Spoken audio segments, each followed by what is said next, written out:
हमारे दिमाग के दो हिस्से हैं, एक दाएं और एक बाएं, जो राइट साइड का है और एक लेफ्ट साइड का है। और लेफ्ट साइड का जो दिमाग है ये काम करता है तो जो हकीकी चीजें हैं बस उसका काम करता है, यानी जिसकी इज्जत करना है उसकी इज्जत करेगा, जो उसे नहीं समझ में आया उसको नहीं करेगा।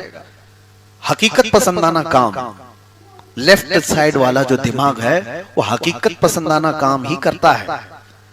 यानी आग गर्म होती है कि तो ये लेफ्ट साइड का दिमाग उसको मानता है और तुम्हें वहां जाने से रोकता है। लेकिन राइट साइड का दिमाग जज्बाती है, ये जज्बात वाले काम करता है। कभी कभार ऐसा है कि इसके जज्बात बहुत ओवर हो गए तो ये किसी को भी कुछ भी बना देगा, बहुत ऊंचे पे लेके चला जाएगा। और ये राइट साइड का दिमाग जब ज्यादा काम करे उसे पता है कि आग गर्म होती है, उसके बावजूद भी जज्बात में वो हाथ डाल देगा। ये सारे जज्बात के जो काम हैं वो राइट साइड का दिमाग काम कराता है। अब मसला ये है कि बहुत सारे लोग जो डिप्रेशन के शिकार होते हैं वो कब होते हैं? राइट और लेफ्ट में बैलेंस नहीं हो पाता।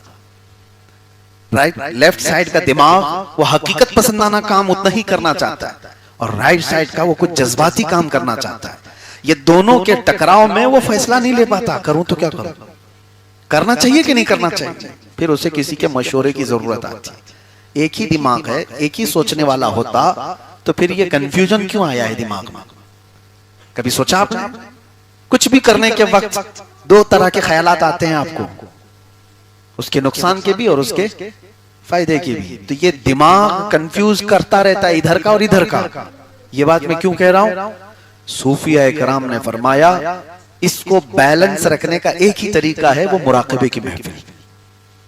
जब बंदा मुराकबा करता है तो ये दोनों की दोस्ती होती है और दोनों मिलकर के एक फैसला लेते हैं और कभी आदमी गुमराह नहीं होगा, सिर्फ जज्बात में भी नहीं भागेगा और सिर्फ जाहिर पर भी नहीं चलेगा। तो मुराकबा आदमी के दिमागी तवाजुन को बैलेंस देता है, बराबर रखता है। इसलिए सूफिया कराम इस महफिल के जरिए से लोगों की तरबियत किया करते थे। बहरहाल वक्त ज्यादा हुआ और आज मैंने बहुत शायद ऐसी बातें कर दी जो कुछ लोगों के बाउंस जा रही हो। नहीं, अभी इंशाअल्लाह अज़ीज अंदर उतरेंगे।